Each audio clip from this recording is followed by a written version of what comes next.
Hi, എല്ലാവർക്കും സൈറ ലിനിക്സിലേക്ക് സ്വാഗതം. 2025 June മാസത്തിലെ നെറ്റ് എക്സാമിന് വേണ്ടി പ്രിപ്പയർ ചെയ്യുന്ന ആളുകളായിരിക്കും നിങ്ങൾ എല്ലാവരും, അല്ലേ? അപ്പോൾ നമുക്ക് ഇവിടെ നമ്മുടെ നെറ്റ് എക്സാമിന് വേണ്ടിയിട്ടുള്ള നമ്മുടെ ടെസ്റ്റ് പേപ്പർ സീരീസ് നമ്മൾ സ്റ്റാർട്ട് ചെയ്യാണ്. ഓക്കെ, ഓരോ ആഴ്ചയും കൃത്യമായി നമുക്ക് മാത്സ് റിലേറ്റഡ് ആയിട്ടുള്ള maths and data interpretation related ആയിട്ടുള്ള ആദ്യത്തെ കുറച്ച് ക്ലാസ്സുകൾ മാത്സ് മാത്രമായിരിക്കും ഉണ്ടാവുക. മാത്തമാറ്റിക്കൽ റീസണിങ്ങിന്റെ ക്വസ്റ്റ്യൻസ് മാത്രമായിരിക്കും ഉണ്ടാവുക. പിന്നീട് അതിനുശേഷം ഡാറ്റ ഇന്റർപ്രിറ്റേഷന്റെ കൂടെ ക്വസ്റ്റ്യൻസ് ഇൻക്ലൂഡഡ് ആയിട്ടുള്ള ക്വസ്റ്റ്യൻസ് ആയിരിക്കും ഉണ്ടാവുക. അപ്പൊ നമ്മൾ എന്തൊക്കെ പഠിക്കണം, എങ്ങനെ പഠിക്കണം എന്നുള്ളതിനെ കുറിച്ചൊക്കെ ക്ലിയർ ആയിട്ട് നമുക്ക് ഈ ടെസ്റ്റ് സീരീസുകളുടെ ആൻസർ കീസ് കാണുകയാണെങ്കിൽ നമുക്ക് മനസ്സിലാവും. ഓക്കെ, അപ്പോൾ നമ്മളിവിടെ ആരംഭിക്കുന്നത് ഒന്നാമത്തെ ടെസ്റ്റ് പേപ്പർ നമ്മൾ ഇട്ടിട്ടുണ്ടായിരുന്നു അല്ലേ? ആ ടെസ്റ്റ് പേപ്പറിന്റെ ആൻസേഴ്സ് നമുക്ക് എങ്ങനെയാണ് ചെയ്യാൻ പറ്റുക എന്നുള്ളതാണ് നമ്മൾ ഈ ഒരു വീഡിയോയിലൂടെ ഡിസ്കസ് ചെയ്യാൻ ഉദ്ദേശിക്കുന്നത്. സോ റെഡി ആണോ? നമുക്ക് സ്റ്റാർട്ട് ചെയ്താലോ? അപ്പൊ നമ്മൾ ആദ്യം ഇട്ടിരുന്ന ആ ഒരു ടെസ്റ്റ് പേപ്പറിൽ ഏറ്റവും ബേസിക് ആയിട്ടുള്ള കൺസെപ്റ്റുകളായിരുന്നു ഇട്ടിരുന്നത്. എന്തുകൊണ്ടാണ് ബേസിക് കൺസെപ്റ്റുകൾ ഇട്ടതെന്ന് ചോദിച്ചു കഴിഞ്ഞാൽ, നമുക്ക് ബേസിക്സ് അറിയാതെ നമ്മൾ വലിയ വലിയ കാര്യങ്ങൾ പഠിച്ചു പോയിട്ട് കാര്യമില്ല, അല്ലെ? ഇപ്പൊ ചിലപ്പോ ഇത് ഈ ക്വസ്റ്റ്യൻസ് ഒക്കെ കണ്ട് ചിലർക്ക് തോന്നുമായിരിക്കും ഇത് നെറ്റ് എക്സാമിന് ചോദിക്കുന്ന ചോദ്യങ്ങളാണോ? അല്ല, തീർച്ചയായിട്ടും അല്ല. ഓക്കെ, നമ്മുടെ ആദ്യത്തെ കുറച്ച് ടെസ്റ്റ് സീരീസുകൾ വരുന്ന ക്വസ്റ്റ്യൻസിൽ പകുതി മുക്കാൽ ക്വസ്റ്റ്യൻസും എക്സാമുകൾ ചോദിക്കാത്ത ക്വസ്റ്റ്യൻസ് ആയിരിക്കും. ഓക്കെ, ഒരു കാരണവശാലും ചോദിക്കാൻ സാധ്യതയില്ലാത്ത ക്വസ്റ്റ്യൻസ് ആയിരിക്കും വരിക. എന്തുകൊണ്ടാണ് പിന്നെ ഇത്തരം ക്വസ്റ്റ്യൻസ് നമ്മൾ ഇടുന്നതെന്ന് ചോദിച്ചു കഴിഞ്ഞാൽ, നമുക്ക് ആദ്യം ബേസ് ക്ലിയർ ആയാൽ മാത്രമേ ബാക്കി എന്ത് ക്ലിയർ ആയിട്ടും കാര്യമുള്ളൂ, അല്ലെ? ബാക്കി വലിയ വലിയ ക്വസ്റ്റ്യൻസ് ഒക്കെ ചെയ്യണമെങ്കിൽ നമുക്ക് എന്തറിയണം? ബേസിക്സ് അറിയണം, അല്ലെ? അപ്പൊ ആ ബേസിക്സ് ക്ലിയർ ആക്കാൻ വേണ്ടിയിട്ടാണ് നമ്മൾ ആദ്യത്തെ കുറച്ച് ടെസ്റ്റ് സീരീസുകളിൽ ഏറ്റവും പ്യോർ ബേസ് റിലേറ്റഡ് ആയിട്ടുള്ള ക്വസ്റ്റ്യൻസ് നമ്മൾ ഇടുന്നത്. ഓക്കെ, അപ്പൊ ആ ബേസിക്സ് ക്ലിയർ ആയി കിട്ടിക്കഴിഞ്ഞാൽ പിന്നെ നമുക്ക് എന്ത് ചെയ്യാൻ വേണ്ടി പറ്റും? ബാക്കി എല്ലാ ക്വസ്റ്റ്യൻസ് നമുക്ക് ആൻസർ ചെയ്യാൻ വേണ്ടി പറ്റും, അല്ലെ? വലിയ വലിയ ക്വസ്റ്റ്യൻസ് ആൻസർ ചെയ്യണമെങ്കിൽ നമുക്ക് എന്തറിയണം? അതിന്റെ ബേസിക്സ് അറിയണം, അല്ലെ? ഇപ്പൊ കൂട്ടാനും കുറയ്ക്കാനും അറിയാതെ വലിയ വലിയ ക്വസ്റ്റ്യൻസ് ആൻസർ ചെയ്യാൻ പോയിട്ട് നമുക്ക് ഒരു കാര്യമില്ല, അല്ലെ? നമുക്ക് ബേസിക്കലി ചിന്തിച്ച് കഴിഞ്ഞാൽ മനസ്സിലാവുന്ന കേസ് അല്ലേ അത്? അപ്പൊ അതുകൊണ്ട് തന്നെ നമ്മൾ ഏറ്റവും ആദ്യത്തെ കുറച്ച് വീഡിയോകളിലൂടെ നമ്മൾ ചെയ്യാൻ ഉദ്ദേശിക്കുന്ന കാര്യം എന്താ? ആദ്യത്തെ കുറച്ച് ക്ലാസ്സുകളിലൂടെയും കുറച്ച് ടെസ്റ്റ് സീരീസുകളിലൂടെയും നമ്മൾ ഉദ്ദേശിക്കുന്ന കാര്യം നമ്മുടെ ബേസ് ക്ലിയർ ആക്കുക എന്നുള്ളതാണ്, അല്ലെ? ഒരു വീട് കെട്ടിപ്പൊക്കണമെങ്കിൽ ആദ്യം നമ്മൾ തറ ക്ലിയർ ആയിട്ട് കെട്ടിപ്പൊക്കിയാൽ മാത്രമേ. തറ മോശമാണെങ്കിൽ എന്ത് ചെയ്യും? വീട് എത്ര വലിയ മുകളിലേക്ക് എത്ര ഭംഗിയായിട്ട് കെട്ടിപ്പൊക്കിയിട്ടും കാര്യമില്ല, അല്ലെ? അപ്പൊ നമുക്ക് ആ ഫൗണ്ടേഷൻ ക്ലിയർ ആക്കാം, ആ ഒരു ബേസിക്സ് ക്ലിയർ ആക്കാം. അപ്പൊ അതിനു വേണ്ടിയിട്ടാണ് ഇത്തരം ക്വസ്റ്റ്യൻസ് ഇട്ടിരിക്കുന്നത്. സോ അപ്പോ കുറച്ചു പേർക്കൊക്കെ ഓൾറെഡി ഇത് നല്ലപോലെ അറിയുന്ന ആളുകളായിരിക്കും. പക്ഷെ എല്ലാവരെയും നമ്മൾ ഈ ഒരു വീഡിയോസ് കാണുന്ന എല്ലാവരെയും നമുക്ക് ഒന്നിച്ച് ഒരേപോലെ കൊണ്ടുപോകണം എന്ന് ആഗ്രഹമുള്ളത് കൊണ്ടാണ് നമ്മൾ ഏറ്റവും ആദ്യം ബേസിക്സ് ക്ലിയർ ആക്കാൻ ശ്രമിക്കുന്നത്. ഓക്കെ ആണല്ലോ? നമ്മുടെ ഒന്നാമത്തെ ടെസ്റ്റ് പേപ്പറിന്റെ ആൻസർ കീയിലേക്ക് കടന്നാലോ? എന്തൊക്കെയായിരുന്നു ചോദ്യങ്ങൾ എന്നുള്ളത് നിങ്ങൾക്ക് പകുതി മുക്കാൽ എല്ലാവർക്കും അതിന്റെ ആൻസേഴ്സ് ഒക്കെ കിട്ടിയിട്ടുണ്ടാവും. നമുക്ക് ഇത് എങ്ങനെ എളുപ്പത്തിൽ കണ്ടുപിടിക്കാം എന്നുള്ളത് കൂടെ നമുക്ക് ഈ വീഡിയോയിലൂടെ നോക്കാം കേട്ടോ. ഓക്കെ, സോ ഏറ്റവും ആദ്യത്തെ ചോദ്യം എന്തായിരുന്നു? ഇത് എക്സാമിന് ചോദിക്കാറുള്ള ചോദ്യം തന്നെയാണ്. Find the number that can replace question mark in the series given below, അല്ലെ? ഇങ്ങനെ ഒരു സീരീസ് തന്നിട്ട് അവിടെ ഏതായിരിക്കും വരിക എന്നുള്ളത് നമുക്ക് പലപ്പോഴും ചോദിക്കാറുള്ളതാണ്, അല്ലെ? നമുക്ക് ഇവിടെ അറിയാം 16, 64, 144, 256 ഇങ്ങനെയാണ് പോയിരിക്കുന്നത്. ഇത് എന്താ സംഭവം? യെസ്, നമ്മൾ ആദ്യത്തെ ക്ലാസ്സുകളിൽ തന്നെ പറഞ്ഞിട്ടുണ്ടായിരുന്നു എന്ത് കാണാണ്ട് പഠിക്കണം? സ്ക്വയേഴ്സും ക്യൂബുകളും നമ്മൾ കാണാണ്ട് പഠിച്ചു വെക്കണം എന്ന് പറഞ്ഞിട്ടുണ്ടായിരുന്നു, അല്ലെ? 1 മുതൽ 30 വരെയുള്ള സ്ക്വയറുകളും അതുപോലെ തന്നെ 1 മുതൽ 9 വരെയുള്ള ക്യൂബുകളും കൃത്യമായി ബൈഹാർട്ട് ചെയ്ത് വെക്കണം എന്നുള്ള കാര്യം ആദ്യത്തെ ക്ലാസ് മുതൽ തന്നെ ഞാൻ പറയുന്ന ഒരു കാര്യമാണ്, അല്ലെ? അപ്പോൾ നമ്മൾ ഇവിടെ ചെയ്യേണ്ട ഒരു കേസ് എന്താന്ന് വെച്ച് കഴിഞ്ഞാൽ നമ്മുടെ സ്ക്വയേഴ്സും ക്യൂബ്സും നമ്മൾ കൃത്യമായി പഠിച്ചു വെക്കുക എന്നുള്ളതാണ്. ഓക്കെ, ഇപ്പൊ വീഡിയോ യൂട്യൂബിൽ ആദ്യമായിട്ട് കാണുന്ന ആളുകളാണ്, വീഡിയോ കാണുന്ന ആളുകളാണ് നിങ്ങളെങ്കിൽ തീർച്ചയായിട്ടും നിങ്ങൾ ചെയ്യേണ്ട കേസ് എന്താണ്? സ്ക്വയേഴ്സും ക്യൂബ്സും കൃത്യമായി പഠിച്ചു വെക്കുക എന്നുള്ളതാണ്. ഓക്കെ, അപ്പോൾ 1 മുതൽ 30 വരെയുള്ള സ്ക്വയറുകൾ പഠിച്ചു വെക്കണം, 1 മുതൽ 9 വരെയുള്ള ക്യൂബുകൾ പഠിച്ചു വെക്കണം. അത് പഠിച്ചു വെച്ച ഒരാൾക്ക് ഈ ഒരു ക്വസ്റ്റ്യൻ കാണുമ്പോൾ കൃത്യമായിട്ട് അറിയാൻ വേണ്ടി പറ്റും ഇതെല്ലാം എന്താണ്? സ്ക്വയറുകളാണ്, അല്ലെ? 16 എന്നുള്ളത് എന്തിന്റെ സ്ക്വയർ ആണ്? 4ന്റെ സ്ക്വയർ ആണ്, അല്ലെ? 64 എന്നുള്ളത് 8ന്റെ സ്ക്വയർ ആണ്, 144 എന്നുള്ളത് 12ന്റെ സ്ക്വയർ ആണെന്ന്, 256 എന്നുള്ളത് 16ന്റെ സ്ക്വയർ ആണെന്ന് നമുക്കറിയാം, അല്ലെ? അപ്പൊ എന്തായിരിക്കും അടുത്തത്? ആദ്യത്തെ എന്തിന്റെ സ്ക്വയർ ആയിരിക്കും വരേണ്ടത്? 4ന്റെ സ്ക്വയർ, അല്ലെ? ആദ്യം 16 എന്നുള്ളത്, പിന്നെ 64 എന്നുള്ളത് നമുക്കറിയാം 8ന്റെ സ്ക്വയർ ആണ്, 144 എന്നുള്ളത് 12ന്റെ സ്ക്വയർ ആണ്, 256 എന്നുള്ളത് 16ന്റെ സ്ക്വയർ ആണ്, അല്ലെ? അപ്പൊ 4, 8, 12, 16 ഓട്ടോമാറ്റിക്കലി അടുത്ത് എന്തിന്റെ സ്ക്വയർ ആ വരണ്ടേ? 20ന്റെ സ്ക്വയർ ആണ് വരേണ്ടത്, അല്ലെ? ഒരു അരിത്തമെറ്റിക് സീക്വൻസിന്റെ ക്രമത്തിലാണ് ഇത് വന്നിരിക്കുന്നത്. 4, 8, 12, അല്ലെ? 4ന്റെ മൾട്ടിപ്ലൈ ആയിട്ടുള്ള സംഖ്യകളുടെ സ്ക്വയേഴ്സ് ആണ് ഇങ്ങനെ പോയിരിക്കുന്നത്, അല്ലെ? അപ്പൊ അടുത്ത ഓട്ടോമാറ്റിക്കലി എന്താ വരേണ്ടത്? 20ന്റെ സ്ക്വയർ ആണ്. 20ന്റെ സ്ക്വയർ എത്രയാ? 20ന്റെ സ്ക്വയർ എത്രയാണ്? 400 ആണ്, അല്ലെ? സോ ഇവിടെ എത്രയായിരിക്കും ആൻസർ? 400 ആയിരിക്കും ആൻസർ. അപ്പൊ ഇത്തരം ഒരു ക്വസ്റ്റ്യൻ ചെയ്യണമെങ്കിൽ നമുക്ക് എന്തറിയണം? സ്ക്വയേഴ്സ് ബൈ ഹാർട്ട് ആയി പഠിച്ചു വെക്കണം, അല്ലെ? സ്ക്വയേഴ്സ് അറിയാത്ത ഒരാൾക്ക് ഇത്തരം ഈ ഒരു ക്വസ്റ്റ്യൻ കാണുമ്പോൾ നമുക്ക് പെട്ടെന്ന് മനസ്സിലാവോ? ഇല്ല. പക്ഷെ സ്ക്വയേഴ്സ് അറിയുന്ന ഒരാൾക്ക് വിത്തിൻ സെക്കൻഡ്സ് നമുക്ക് ഇതിന്റെ ആൻസർ കണ്ടുപിടിക്കാൻ വേണ്ടി പറ്റും. നമുക്ക് സമയം വലിയൊരു ഫാക്ടറാണ് എക്സ് എന്ന് പറയുന്നത്, അല്ലേ? അപ്പൊ ആ ഫാക്ടർ ആയിട്ടുള്ള സമയത്തെ നമുക്ക് എന്ത് ചെയ്യാൻ വേണ്ടി പറ്റും? വളരെ എളുപ്പത്തിൽ വിത്തിൻ സെക്കൻഡ്സ് കൊണ്ട് നമുക്ക് ഇത്തരം ആൻസേഴ്സ് കണ്ടുപിടിക്കാൻ പറ്റും. എന്ത് പഠിച്ചു വെച്ചാൽ? സ്ക്വയേഴ്സും ക്യൂബ്സും പഠിച്ചു വെച്ചാൽ. അപ്പൊ ഇവിടെ എത്രയായിരിക്കും ആൻസർ? 20ന്റെ സ്ക്വയർ ആയിട്ട് 400 ആയിരിക്കും ആൻസർ ആയിട്ട്. ഓക്കെ അല്ലേ? അടുത്ത ക്വസ്റ്റ്യൻ നോക്കുമ്പോൾ ഇത് ഒരു ബേസിക് ക്വസ്റ്റൻ ആയിരുന്നു, അല്ലെ? നമുക്ക് കൂട്ടാനും കുറയ്ക്കാനും ഒക്കെ അറിയാമോ എന്നറിയാൻ വേണ്ടിയിട്ടുള്ള ഒരു ബേസിക് ക്വസ്റ്റൻ ആയിരുന്നു. ഓക്കെ, മാസ് എന്നുള്ള ഒരു കൺസെപ്റ്റ് പഠിച്ചു വെച്ചവർക്ക് ചിലപ്പോൾ ഇത് തെറ്റിപ്പോവാനുള്ള സാധ്യതകളുണ്ട്. പക്ഷെ അത് അങ്ങനെ ഒന്നും തെറ്റിപ്പോണ്ട ആവശ്യമില്ല. കൂട്ടലും കുറയ്ക്കലും മാത്രമേ ഉള്ളൂ എങ്കിൽ നിങ്ങൾ പിന്നെ ഇവിടെ ആദ്യം കൂട്ടിയിട്ട് പിന്നെ കുറയ്ക്കുക അങ്ങനെ ഒരു കൺസെപ്റ്റ് ഒന്നും വേണ്ട, അല്ലെ? ബോട്ട് മാസ് അനുസരിച്ച് bracket of division, multiplication, addition, subtraction ആണ്, അല്ലെ? അപ്പൊ ആഡ് ചെയ്തിട്ട് വേണം സബ്ട്രാക്ട് ചെയ്യാൻ. പക്ഷെ നമ്മളിവിടെ പലപ്പോഴും ചെയ്യാനുള്ള കേസ് ആഡ് ചെയ്തിട്ട് സബ്ട്രാക്ട് എന്ന് പറയുമ്പോൾ നമ്മൾ ഈ 7+3 5+3 ആദ്യം കൂട്ടും, അല്ലെ? സോ ആഡ് ചെയ്യാന്ന് പറയുമ്പോൾ 5 3 കൂട്ടണം എന്നുള്ള ഒരു ലെവലിൽ നമ്മൾ എടുത്തിട്ട് 7+3 10 എന്നും 5+3 8 എന്നും എഴുതി വെച്ചിട്ട് പിന്നെ നമ്മൾ സബ്ട്രാക്ട് ചെയ്യാൻ ശ്രമിക്കും. അപ്പൊ 10 - 8 2 എന്നാ കിട്ടുക. പക്ഷെ ഇതല്ല ഇവിടെ ആൻസർ, അല്ലെ? ഇതായിരിക്കില്ല ഇവിടുത്തെ ആൻസർ. എന്തുകൊണ്ടാണ് ഇവിടെ നമുക്ക് തെറ്റിപ്പോയെന്ന് ചോദിച്ചു കഴിഞ്ഞാൽ ഒരു സംഖ്യ കൂട്ടാനുള്ളതാണോ കുറയ്ക്കാനുള്ളതാണോ എന്ന് മനസ്സിലാക്കണമെങ്കിൽ ആ സംഖ്യയുടെ ചിഹ്നം നമ്മൾ ശ്രദ്ധിക്കണം, അല്ലെ? 7ന്റെ ചിഹ്നം ഏതാ? പ്ലസ് ആണ്, അല്ലെ? ഫ്രണ്ടിൽ കിടക്കുന്ന ചിഹ്നം എന്ന് പറയുന്നത് 7ന്റെ ചിഹ്നം പ്ലസ് ആണെങ്കിൽ അത് എന്ത് ചെയ്യാനുള്ളതാ? കൂട്ടാനുള്ളത്. 3ന്റെ ചിഹ്നം ഏതാ? പ്ലസ് ആണ്, അതും കൂട്ടാനുള്ളതാണ്. 5ന്റെ ചിഹ്നം കുറയ്ക്കാനുള്ളതാണ്, 3ന്റെ ചിഹ്നം കൂട്ടാനുള്ളത്. അപ്പൊ കൂട്ടാനുള്ളത് ആദ്യം കൂട്ടുക എന്നുള്ളതാണ് ബോട്ട് മാസ് അനുസരിച്ച് ചെയ്യുമ്പോൾ അഡീഷണലി ചെയ്യേണ്ടത്. ഓക്കെ, അപ്പൊ കൂട്ടാനുള്ളത് ഏതൊക്കെയാ? 7 + 3 10. വീണ്ടും ഒരു +3 ഇപ്പുറത്തുണ്ട്, 13. അതാണ് കൂട്ടേണ്ടത്. എന്നിട്ട് ആ 13 വേണം 5 കുറയ്ക്കാൻ വേണ്ടിയിട്ട്. ഓക്കെ, അപ്പൊ പലപ്പോഴും നമ്മൾ ഇങ്ങനെയല്ല ചെയ്തു വെക്കുക. അപ്പൊ നമ്മൾ നേരത്തെ ചെയ്ത പോലെ ആയിരിക്കും നമ്മൾ ചെയ്തു വെക്കാൻ സാധ്യത. അതുകൊണ്ട് തന്നെ കൂട്ടലും കുറയ്ക്കലും മാത്രമേ ഒരു ക്വസ്റ്റിനകത്ത് വരുന്നുള്ളൂ എങ്കിൽ നമ്മളിത് ഇതൊരിക്കലും എക്സാമിന് ചോദിക്കുന്ന ചോദ്യം അല്ല കേട്ടോ. ഇങ്ങനെയൊന്നും ഡയറക്റ്റ് ക്വസ്റ്റ്യൻ ചോദിക്കില്ല, ഇങ്ങനത്തെ ചോദ്യങ്ങളൊന്നും ചോദിക്കില്ല. പക്ഷെ നമുക്കിത് അറിയണം, അല്ലെ? ഈ കൺസെപ്റ്റ് അറിയാതെ നമ്മൾ ബാക്കി എത്ര വലിയ ക്വസ്റ്റ്യൻസ് ചെയ്തിട്ടും കാര്യമില്ല, അല്ലെ? നമ്മൾ കൂട്ടലും കുറയ്ക്കലും മാത്രമാണ് ഒരു ക്വസ്റ്റിനകത്ത് വരുന്നെങ്കിൽ, അല്ലെങ്കിൽ ഒരു കാര്യം ചെയ്യുമ്പോൾ നമ്മളൊരു സ്റ്റെപ്പ് ചെയ്യുന്ന സമയത്ത്, അല്ലെ? മാത്സിലെ സ്റ്റെപ്പിന് ഭയങ്കര ഇമ്പോർട്ടൻസ് ഉണ്ടല്ലോ. ആ സ്റ്റെപ്പ് ചെയ്യുന്ന സമയത്ത് കൂട്ടലും കുറയ്ക്കലും മാത്രമായിട്ട് വരികയാണെങ്കിൽ നിങ്ങൾ ലെഫ്റ്റ് ടു റൈറ്റ് ചെയ്തു വന്നു. ഓക്കെ, ഒരു ക്വസ്റ്റ്യൻ ബാക്കി എല്ലാം ചെയ്ത് എത്തിച്ചു എന്നിട്ട് ഇവിടെ വെച്ച് ലാസ്റ്റ് സ്റ്റെപ്പിൽ വെച്ച് തെറ്റിച്ച് കഴിഞ്ഞാൽ നമ്മുടെ സാധനം പോകില്ലേ? അപ്പൊ നമുക്ക് ബേസിക്സ് അറിയണം, അല്ലെ? അപ്പൊ നമ്മൾ എന്ത് ചെയ്യണം? ആദ്യം ലെഫ്റ്റ് ടു റൈറ്റ് തന്നെ ചെയ്തു വന്നോളൂ. ദാറ്റ് മീൻസ് 7 + 3, അല്ലെ? 10 - 5 5 5 + 3 8. സോ ഇവിടുത്തെ ആൻസർ എത്രയായിരിക്കും? 8 ആയിരിക്കും ഇവിടുത്തെ ആൻസർ. ക്ലിയർ ആണല്ലോ? അപ്പൊ ബോട്ട് മാസ് അനുസരിച്ച് നമ്മൾ തെറ്റിക്കാൻ സാധ്യതയുണ്ട്. ശരിക്കും അത് ബോട്ട് മാസിന്റെ പ്രശ്നമല്ല, നമ്മുടെ പ്രശ്നമാണ്, നമ്മളാണ് തെറ്റിക്കുന്നത്. ഓക്കെ, ശരിക്കും ബോട്ട് മാസ് അനുസരിച്ച് പറഞ്ഞ കറക്റ്റ് തന്നെയാണ്. ആഡ് ചെയ്യാൻ പറയുമ്പോൾ 7 3 പിന്നെ +3 കൂടി ആഡ് ചെയ്യാനുണ്ട്. ഇവിടുത്തെ 5 മാത്രമേ കുറയ്ക്കാനുള്ളൂ. ഓക്കെ, പക്ഷെ നമ്മൾ ചെയ്ത് എന്താ? 5 3 കൂട്ടിയിട്ട് 7 3 കൂട്ടിയിട്ട് എന്നിട്ട് കുറയ്ക്കുക ചെയ്തത്, അല്ലെ? അത് തെറ്റാണ്. ശരിക്കും ആ ഒരു രീതി തെറ്റാണ്. പക്ഷെ നമ്മൾ അതിലേക്കൊന്നും പോകണം. കൂട്ടലും കുറയ്ക്കലും മാത്രമേ ഒരു ക്വസ്റ്റിനകത്ത് ബാക്കിയുള്ളൂ എങ്കിൽ, ഒരു കാര്യത്തിൽ ഇനി ചെയ്യാൻ ബാക്കിയുള്ളൂ എങ്കിൽ ലെഫ്റ്റ് ടു റൈറ്റ് അങ്ങനെ ചെയ്തു വന്നോളൂ. ദാറ്റ് മീൻസ് 7 + 3 10 - 5 5 5 + 3 8 എന്ന് ചെയ്തു. ഓക്കെ ആണല്ലോ? കോമൺ ആയിട്ട് തെറ്റാൻ സാധ്യതയുള്ള ഭാഗങ്ങളാണ് നമ്മൾ ക്വസ്റ്റ്യൻസിൽ ഈ ടെസ്റ്റ് പേപ്പറിൽ ഇൻക്ലൂഡ് ചെയ്തിരിക്കുന്നത് കേട്ടോ. അപ്പൊ അത് തെറ്റിയവർ ശ്രദ്ധിക്കുക, നിങ്ങൾക്ക് എന്തുകൊണ്ട് തെറ്റി എന്നുള്ള കാര്യം ശ്രദ്ധിക്കുക. ഓക്കെ, അപ്പൊ ഇവിടുത്തെ ആൻസർ എത്രയാ? 8 ആയിരിക്കും ആൻസർ. ക്ലിയർ ആണല്ലോ? അപ്പൊ നമ്മൾ ഈ പറഞ്ഞു വന്ന ബോട്ട് മാസ് എങ്ങനെ ചെയ്യണം എന്നുള്ളതാണ് നമ്മൾ ഈ ക്വസ്റ്റ്യനിൽ ചെയ്യാൻ പോകുന്നത്. സോ ബോട്ട് മാസ് എന്തായിരുന്നു? ബോട്ട് മാസ് എന്ന് പറയുമ്പോൾ ഒരു ക്വസ്റ്റ്യനകത്ത് കൂട്ടലും കുറയ്ക്കലും ഗുണിക്കലും ഹരിക്കലും എല്ലാം കൂടെ ഒന്നിച്ചു വരികയാണെങ്കിൽ നമ്മൾ ചെയ്യേണ്ട ഒരു റൂൾ ആണ്, അല്ലെ? നമ്മൾ ഏത് ആദ്യം ചെയ്യണം എന്നുള്ളതിനെയാണ്. ഇവിടെ ലെഫ്റ്റ് ടു റൈറ്റ് അങ്ങനെ ചെയ്തു വരാൻ പറ്റില്ല. 5 + 5 10 × 5 50 50/5 10 - 5 എത്രയാണ്? 5 കിട്ടും, അല്ലെ? 5/5 1 എന്ന് നമുക്ക് എഴുതി വെക്കാൻ പറ്റില്ല. ഒന്നല്ല ഇവിടുത്തെ ആൻസർ. ഓക്കെ, ഇവിടെ ഒരിക്കലും ലെഫ്റ്റ് ടു റൈറ്റ് ചെയ്തു വരാൻ പാടില്ല. അത് ചെയ്യാൻ ഒരു ഓർഡർ ഉണ്ട്. ആ ഓർഡർ ആണ് ബോട്ട് മാസ് എന്നറിയപ്പെടുന്നത്. ബി എന്താണ്? ബി ഫോർ ബ്രാക്കറ്റ് ആണ്. അതായത് ഒരു ക്വസ്റ്റിനകത്ത് ബ്രാക്കറ്റിനകത്ത് വല്ലതും ഉണ്ടെങ്കിൽ ഏറ്റവും ആദ്യം നമ്മൾ ചെയ്യേണ്ടത് ആ ബ്രാക്കറ്റിനകത്ത് എന്താണോ ചെയ്യാൻ പറഞ്ഞേക്കണം അതാണ്. ഓക്കെ, എന്നതിന് ശേഷം ഓഫ് എന്നുള്ള ഒരു സാധനമാണ് ചെയ്യേണ്ടത്. ഓഫ് എന്ന് പറഞ്ഞു കഴിഞ്ഞാൽ ശരിക്കും 5 ഓഫ് 3 എന്ന് പറഞ്ഞു കഴിഞ്ഞാൽ 5 × 3 തന്നെയാണ്. 5 × 3 എത്ര കിട്ടുക? 15 തന്നെയാണ് ആൻസർ. പക്ഷെ അത് ഡിവിഷന് മുമ്പ് ചെയ്യണം. സാധാരണ നമ്മൾ മൾട്ടിപ്ലിക്കേഷൻ വരികയാണെങ്കിൽ അത് എപ്പോഴാണ് ചെയ്യുക?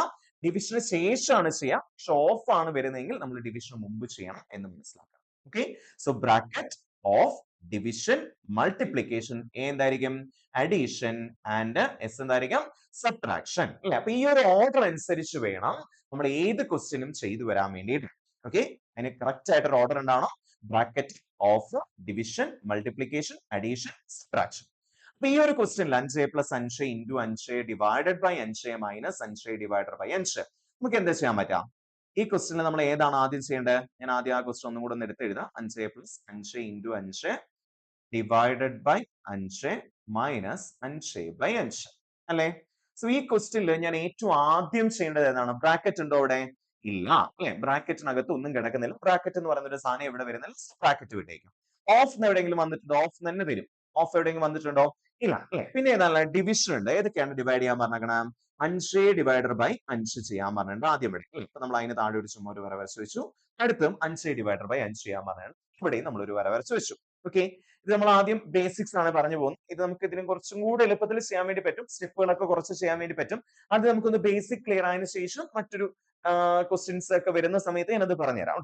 ഭാവിയിൽ അത് നമ്മൾ മറ്റൊരു വീഡിയോയിൽ മറ്റൊരു ടെസ്റ്റ് പേപ്പറിൽ ഞാൻ അത് പറഞ്ഞുതരാം എങ്ങനെ എളുപ്പത്തിൽ ചെയ്യാന്നുള്ളത്. ഒറ്റ സ്റ്റെപ്പിൽ നമുക്ക് ചെയ്യാന്നുള്ളത്. ഓക്കെ, അപ്പൊ ഇവിടെ ചെയ്യേണ്ടത് 5 പ്ലസ് അല്ലെ, ബാക്കി ഒന്നും മാറ്റമില്ലാതെ അതേപോലെ എഴുതാം. 5 ഇൻറ്റു ഈ നമ്മൾ വര വരച്ചിട്ടുള്ള അല്ലെങ്കിൽ ഡിവിഷൻ ആണ് നമ്മൾ ആദ്യം ചെയ്യാൻ പോകുന്നത്. ആ ഡിവിഷന്റെ ആൻസർ മാത്രം ആദ്യം എഴുതാം. 5 ഡിവൈഡഡ് ബൈ 5. 5 ഡിവൈഡഡ് ബൈ 5 ആൻസർ എത്രയാ? 1 ആണ് അല്ലെ? ആ 1 ഇവിടെ എഴുതി. മൈനസ് വീണ്ടും 5 ഡിവൈഡഡ് ബൈ 5. 5 ഡിവൈഡഡ് ബൈ 5 എത്രയാ? 1 ആണ് അല്ലെ? 5 പ്ലസ് 5 ഇൻറ്റു 1 മൈനസ് 1 എന്ന് കിട്ടി.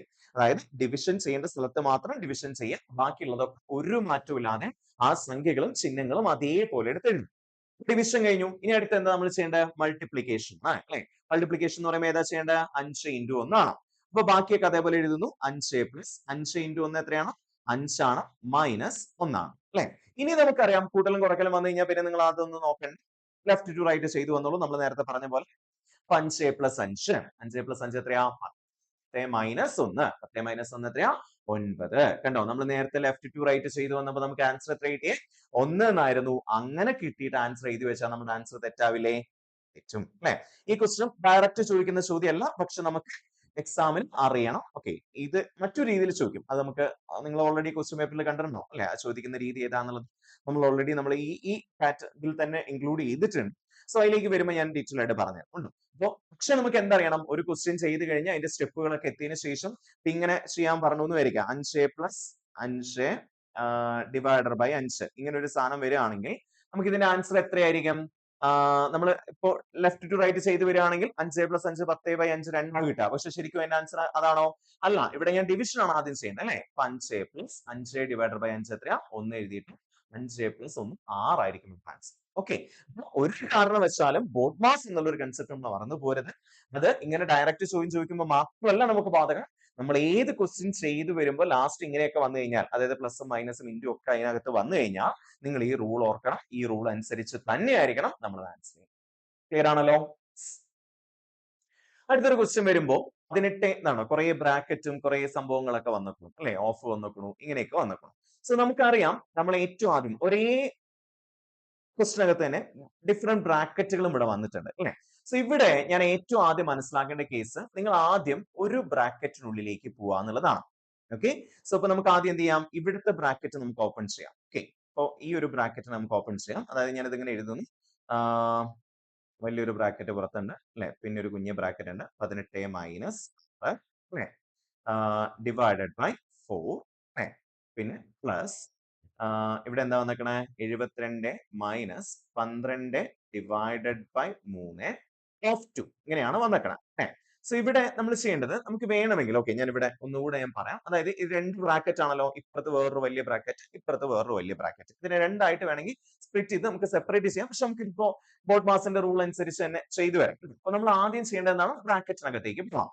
അപ്പൊ നമ്മൾ ബ്രാക്കറ്റിനകത്ത് നോക്കിയപ്പോ ഈ ബ്രാക്കറ്റ് ആണ് ഇപ്പോൾ നമ്മൾ ആദ്യം ഓപ്പൺ ചെയ്യാൻ പോകുന്നതെന്ന് വിചാരിക്കാം. മറ്റേ ബ്രാക്കറ്റ് നമുക്ക് ടൈം തന്നെ വേണമെങ്കിൽ ഓപ്പൺ ചെയ്യാം കേട്ടോ. കാരണം ഇടയിൽ പ്ലസ് ആയതുകൊണ്ട് നിങ്ങൾക്ക് മറ്റേ ബ്രാക്കറ്റ് മറ്റേ ടൈം തന്നെ ഓപ്പൺ ചെയ്യാൻ വേണമെങ്കിൽ. പക്ഷെ നമ്മളിപ്പോൾ ഇവിടുത്തെ പഠിക്കാൻ വേണ്ടിയിട്ട് നമ്മൾ ഒരു ബ്രാക്കറ്റ് ആദ്യം ഓപ്പൺ ചെയ്തു. ഓക്കെ, എന്നിട്ട് നമ്മൾ മറ്റേ ബ്രാക്കറ്റിലേക്ക് പോവാം. അപ്പോ ബ്രാക്കറ്റിനകത്ത് പോയപ്പോ നിങ്ങൾക്ക് അവിടെ വീണ്ടും ബ്രാക്കറ്റ് കാണാൻ പറ്റുന്നില്ലേ? ബ്രാക്കറ്റും ഉണ്ട്, ഒരു മൈനസ് ഉണ്ട്, ബ്രാക്കറ്റിനകത്ത് മൈനസ് ഉണ്ട്, പിന്നെ ഡിവൈഡർ ബൈ ഉണ്ട്.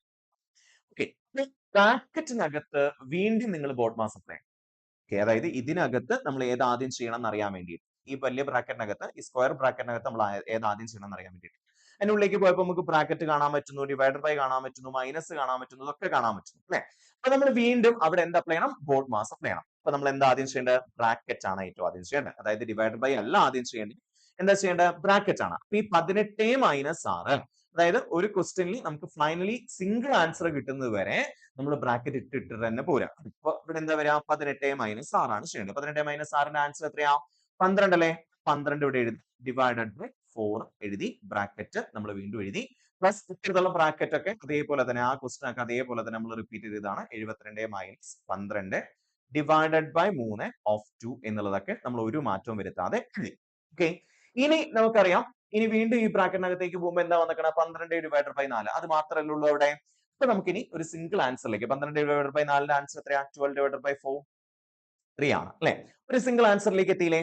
സിംഗിൾ ആൻസറിലേക്ക് എത്തിയാൽ നമുക്ക് ധൈര്യമായിട്ട് ആ 3 അവിടെ എഴുതി വെക്കാം. പിന്നെ ആ ബ്രാക്കറ്റിന്റെ ആവശ്യമില്ല കേട്ടോ. ഒരു സിംഗിൾ ആൻസറിലേക്ക് നമ്മൾ എത്തിക്കഴിഞ്ഞാൽ നമ്മൾ ആദ്യം ഈ ബ്രാക്കറ്റ് പിന്നെ എഴുതിയില്ല അല്ലെ? ഈ ബ്രാക്കറ്റ് പിന്നെ എഴുതാത്തതിന്റെ റീസൺ എന്താ? 18 - 6 12 ആണെന്ന് നമുക്ക് ആൻസർ കിട്ടിയത് കൊണ്ടാണ് പിന്നെ നമ്മൾ ആ ബ്രാക്കറ്റ് ഇടാണ്ടിരുന്നത്. അപ്പൊ അതേപോലെ 12 ഡിവൈഡഡ് ബൈ 4 ചെയ്തപ്പോൾ നമുക്ക് 3 എന്ന് ആൻസർ കിട്ടി.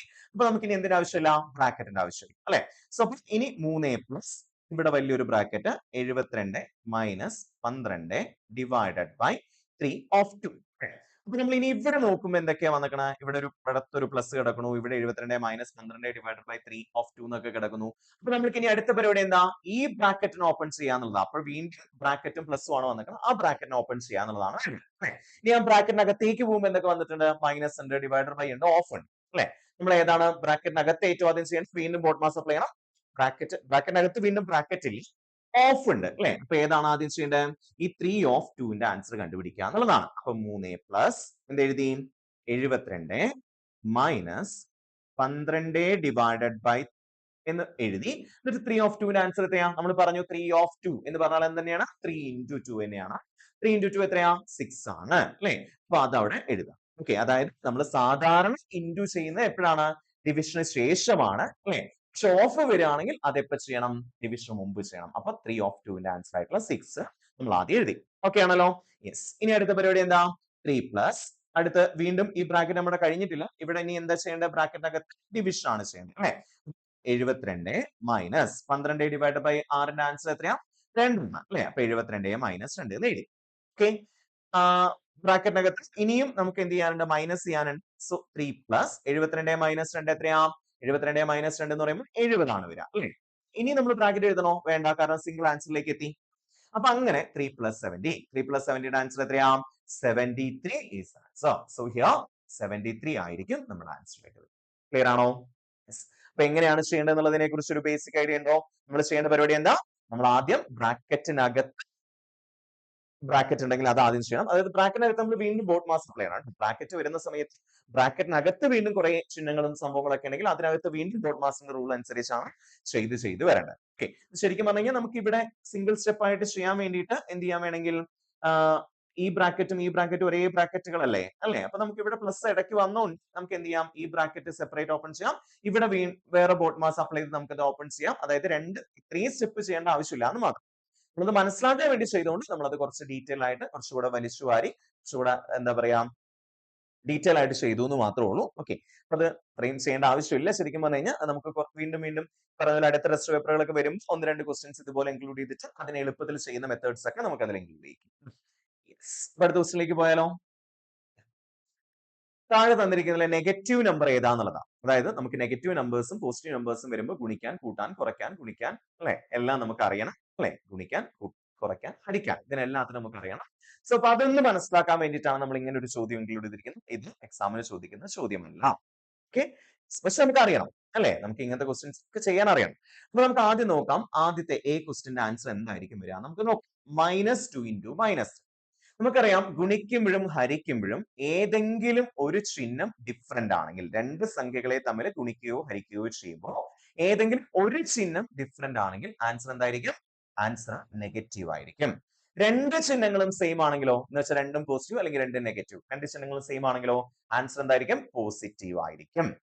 അപ്പോ -2 into -3 രണ്ടും ചിഹ്നങ്ങൾ സെയിം അല്ലേ? രണ്ടും നെഗറ്റീവ് അല്ലേ? അപ്പൊ എന്താ വരാ?